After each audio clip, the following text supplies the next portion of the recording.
desembargador aposentado Sebastião Coelho, que atua na defesa de presos e perseguidos políticos do ministro Alexandre de Moraes, do Supremo Tribunal Federal, pronunciou-se sobre a decisão do ministro de enviar à Procuradoria-Geral da República uma denúncia da extrema-esquerda contra o deputado Eduardo Bolsonaro. O desembargador explicou para quem foi o pedido: para o ministro Alexandre de Moraes, que deveria ter olhado e dito: olha, eu sou a pessoa denunciada, portanto não tenho isenção para apreciar esse caso, e teria mandado redistribuir para outro ministro. Mas não, na maior cara de pau, ele manda o processo para a Procuradoria-Geral da República para dar um parecer.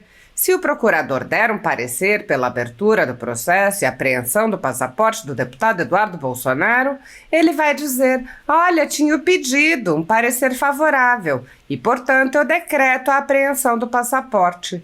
Sebastião Coelho explicou que a apreensão do passaporte impediria que o deputado Eduardo Bolsonaro exercesse a plenitude do seu mandato. Ele disse: isso é uma violência. Se isso acontecer, será uma violência sem tamanho. O deputado faz as denúncias com base no artigo 53 da Constituição, porque ele tem imunidade material. Eu quero deixar aqui o meu repúdio a esse pedido e meu maior repúdio se ele for concedido. E deixar desde já a minha solidariedade ao deputado Eduardo Bolsonaro e dizer: deputado, não se intimide. Não se intimide, nós somos a resistência e a sua voz é uma das principais vozes de resistência contra esse arbítrio instalado em nosso país pelo Supremo Tribunal Federal. Em outro pronunciamento, o desembargador aposentado rebateu o presidente do Senado, Davi Alcolumbre, que afirmou sua disposição de impedir o andamento de qualquer pedido de impeachment de ministros do Supremo Tribunal Federal, como fez em suas presidências anteriores e como foi feito por seu sucessor, Rodrigo Pacheco. Sebastião Coelho lembrou que há movimentações no exterior para impor sanções ao ministro Alexandre de Moraes, que terão efeito no exterior. O desembargador lembrou que, para que haja consequências para o ministro no Brasil, é necessária a mobilização popular. Ele disse: eu tenho muita fé no povo brasileiro de que nós vamos fazer um grande movimento, começando agora no dia 16 de março, até a queda do Alexandre de Moraes e de todos que dão apoio decisivo para suas ações criminosas. Olá pessoal, boa noite a todos. Eu quero comentar com vocês rapidamente sobre esse pedido de apreensão do passaporte do deputado Eduardo Bolsonaro. Esse pedido está contido em uma denúncia feita por parlamentares do PT que atribui ao deputado Eduardo Bolsonaro a prática de crime contra a soberania nacional. Nós sabemos que o deputado Eduardo Bolsonaro tem sido a nossa principal voz no exterior, especialmente nos Estados Unidos, para denunciar os crimes do ministro Alexandre de Moraes. E para que foi o pedido? Para o ministro Alexandre de Moraes, que deveria ter olhado e dito: olha, eu sou a pessoa denunciada, portanto não tenho isenção para apreciar esse caso, e teria mandado redistribuir para outro ministro. Mas não, na maior cara de pau, ele manda o processo, vamos assim dizer, o procedimento para a Procuradoria-Geral da República para dar um parecer. Se o procurador der o parecer pela abertura e apreensão do passaporte do deputado Eduardo Bolsonaro, ele vai dizer: olha, tinha um pedido, um parecer favorável, portanto eu decreto a apreensão do passaporte. Isso impediria que o deputado Eduardo Bolsonaro exercesse o seu mandato em plenitude. Nós sabemos que ele está prestes a assumir a presidência da Comissão de Relações Exteriores da Câmara dos Deputados, que o principal papel será tratar os assuntos internacionais e não poderia sair do país por ter o passaporte retido, como já fizeram com o presidente Bolsonaro. Gente, isso é de uma violência, se isso acontecer, será de uma violência sem tamanho. O deputado faz as denúncias com base no artigo 53 da Constituição, porque ele tem imunidade material. Eu quero deixar aqui o meu repúdio a esse pedido e o meu maior repúdio se ele for concedido. E deixar, desde já, a minha solidariedade ao deputado Eduardo Bolsonaro e dizer: deputado, não se intimide, não se intimide. Nós somos a resistência e a sua voz é uma das principais vozes de resistência contra esse arbítrio instalado em nosso país pelo Supremo Tribunal Federal. Paz a todos. Apesar de alguns senadores agirem no limite de seus poderes para frear os atos autoritários de ministros das Cortes Superiores, a Casa Legislativa como um todo permanece cega, surda e muda, indiferente aos ataques à democracia, graças aos seus presidentes, que engavetam todos os pedidos de impeachment de ministros de Cortes Superiores que chegam às suas mãos. Os senadores há muito tempo têm conhecimento dos inquéritos secretos conduzidos pelo ministro Alexandre de Moraes, utilizando delegados da Polícia Federal escolhidos a dedo para promover uma imensa operação de fishing expedition contra seus adversários políticos. O desrespeito ao devido processo legal e a violação ao sistema acusatório são marcas dos inquéritos políticos conduzidos pelo ministro e já foram denunciados desde a ex-procuradora-geral da República, Raquel Dodge, que promoveu o arquivamento do inquérito das fake news, também conhecido como Inquérito do Fim do Mundo, e também por inúmeros juristas, inclusive em livros como Inquérito do Fim do Mundo, Sereis como Deuses e Suprema Desordem, Juristocracia e Estado de Exceção no Brasil. O ministro Alexandre de Moraes já foi chamado de xerife pelo então colega Marco Aurélio Mello pelos excessos cometidos em seus inquéritos. Até na imprensa internacional, as denúncias vêm se avolumando. O ministro Cássio Nunes Marques consignou em voto as violações de direitos humanos nas prisões em massa ordenadas por Moraes. Apesar das constantes denúncias, o Senado brasileiro segue inerte. Os senadores sabem sobre os jornais que foram estourados e tiveram todos os seus equipamentos apreendidos, como a Folha Política, e sabem sobre os jornalistas perseguidos, presos e exilados. Os senadores não apenas foram informados sobre a invasão de residências de cidadãos e apreensão de bens, mas também viram sem qualquer reação operações contra seus próprios membros, como o senador Harold de Oliveira e o senador Marcos Duval. Os senadores sabem que muitos meios de comunicação vêm sendo censurados há muito tempo. Os senadores souberam sobre a prisão do deputado Daniel Silveira em pleno exercício do mandato por palavras em um vídeo. Os senadores sabem que o ex-deputado voltou a ser preso por supostas violações a medidas cautelares que foram impostas em um processo que tinha sido extinto pela graça presidencial. Os senadores sabem que a graça presidencial constitucional foi cancelada. Os senadores sabem que o deputado voltou a ser preso e foi condenado por crime de opinião. Os senadores foram informados sobre a perseguição a jornalistas que são censurados, impedidos de exercerem sua profissão e têm bens e redes sociais bloqueados. Os senadores sabem que ativistas passaram um ano em prisão domiciliar sem sequer denúncia, obrigados a permanecer em Brasília mesmo morando em outros estados. Os senadores sabem das violações às prerrogativas de advogados. Os senadores sabem sobre a prisão de Roberto Jefferson, presidente de um partido, e sua destituição do cargo a mando de Moraes. Os senadores sabem da censura parlamentares. Os senadores sabem que jornais, sites e canais conservadores têm sua renda confiscada.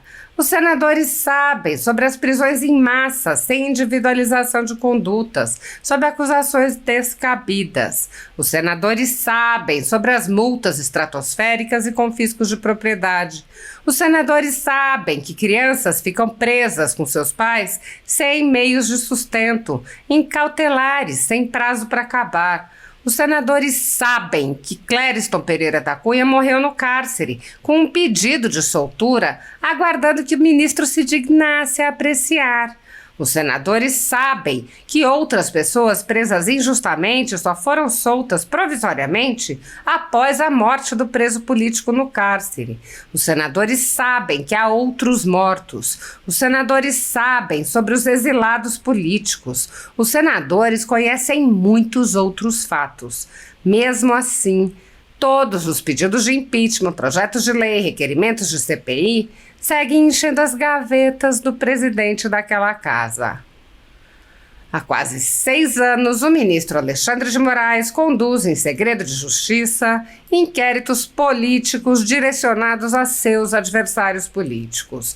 Em uma espécie de parceria com a velha imprensa, matérias, reportagens e relatórios são admitidos como provas, sem questionamento, substituindo a ação do Ministério Público e substituindo os próprios fatos, e servem como base para medidas abusivas que incluem prisões políticas, buscas e apreensões, bloqueio de contas, censura de veículos de imprensa, censura de cidadãos e parlamentares, bloqueio de redes sociais, entre muitas outras medidas cautelares inventadas pelo ministro sem qualquer chance de defesa ou acesso ao devido processo legal. O mesmo procedimento de aceitar depoimentos de testemunhas suspeitas e interessadas e tomar suas palavras como verdadeiras se repete em diversos inquéritos nas cortes superiores. A Folha Política já teve sua sede invadida e todos os seus equipamentos apreendidos a mando do ministro Alexandre de Moraes. A renda do jornal está sendo confiscada a mando do ministro Luiz Felipe Salomão, ex-corregedor do Tribunal Superior Eleitoral, com aplauso dos ministros Luiz Roberto Barroso, Alexandre de Moraes e Edson Fachin. Todos os rendimentos de mais de 20 meses de trabalho de jornais, sites e canais conservadores são retidos sem qualquer base legal. Se você apoia o trabalho da Folha Política e pode ajudar, doe qualquer valor através do Pix, utilizando o QR Code que está visível na tela ou o código ajude@folhapolitica.org. Caso prefira, há a opção de transferência bancária para a conta da empresa Raposo Fernandes, disponível na descrição deste vídeo e no comentário fixado no topo. Há mais de 10 anos, a Folha Política vem fazendo a cobertura da política brasileira, quebrando a espiral do silêncio imposta pelo cartel midiático que quer calar vozes conservadoras. Pix ajude@folhapolitica.org. Assista. O ministro Alexandre de Moraes poderá perder o cargo e ser preso? Eu tenho recebido esse questionamento com muita frequência e quero dizer a vocês com muita sinceridade. Neste ano de 2025 e em 2026, dificilmente o ministro será afastado do cargo. Por quê? Porque um ministro do STF só é afastado do cargo com base no processo de impeachment que é aberto no Senado Federal. E quem pode abrir esse processo? O presidente do Senado Federal. O atual presidente do Senado, o senador Davi Alcolumbre, em entrevista recente a 2 colegas seus, disse que o país tem muitos problemas, que a lei do impeachment é de 1950, da ditadura, e que o Senado não é órgão de correição do Supremo Tribunal Federal. Que o Brasil tem muitos problemas, isso nós já sabemos. Não adianta nem perder tempo com isso. Com relação a ser órgão de correição ou não, eu quero me servir da Constituição Federal, que diz em seu artigo 52 que compete privativamente, ou seja, exclusivamente ao Senado Federal, item 2, processar e julgar os ministros do Supremo Tribunal Federal. Portanto, o Senado Federal é sim o único órgão de correição dos ministros do Supremo Tribunal Federal. Em relação à lei que 1079, de 10 de abril de 1950, ele fez uma referência a ser uma lei da ditadura. Bom, se ele quis falar da ditadura Vargas, ela acabou em 1945. Ela foi de 1930 a 1945. Portanto, quando a lei foi editada, 10 de abril de 1950, quem estava na presidência da República era o general Eurico Gaspar Dutra, presidente legitimamente eleito pelo povo. Se a referência for a Revolução de 1964, isso só ocorreu 14 anos após a edição dessa lei. E aí nós temos que abrir um parêntese para dizer que alguns falam que foi uma ditadura e outros que foi uma revolução, como eu me incluo nesse grupo. Houve uma revolução com os seus desdobramentos, evidentemente. Então, dentro desse quadro que está posto, o ministro Alexandre de Moraes, pela via administrativa, vamos dizer assim, só será afastado do cargo em 2027, com a eleição dos novos senadores em outubro de 2026. Antes disso, a não ser que nós façamos uma pressão tremenda que o senador Alcolumbre não suporte e dê início a algum dos inúmeros processos de impeachment que temos lá no Senado Federal. Eu mesmo assinei um deles. A outra situação é o que está ocorrendo lá nos Estados Unidos. Existem vários processos civis no momento contra o senhor Alexandre de Moraes, mas nós temos notícias que o governo americano, vários parlamentares americanos do Senado e da Câmara estão trabalhando fortemente para materializar a prática de crime do senhor Alexandre de Moraes contra as leis americanas. Se isso acontecer, e eu espero que aconteça em muito breve, aliás, eu creio que vai acontecer, o senhor Alexandre de Moraes poderá ser incluído na lista da Interpol e, se ele sair do Brasil, será preso. Fora disso, ele continuará por aqui, praticando as suas maldades até o primeiro semestre de 2027. Mas eu tenho muita fé do povo brasileiro de que nós vamos fazer um grande movimento, começando agora no dia 16 de março, até a queda de Alexandre de Moraes e todos que dão o apoio decisivo para as suas ações criminosas. Um abraço a todos, paz a todos.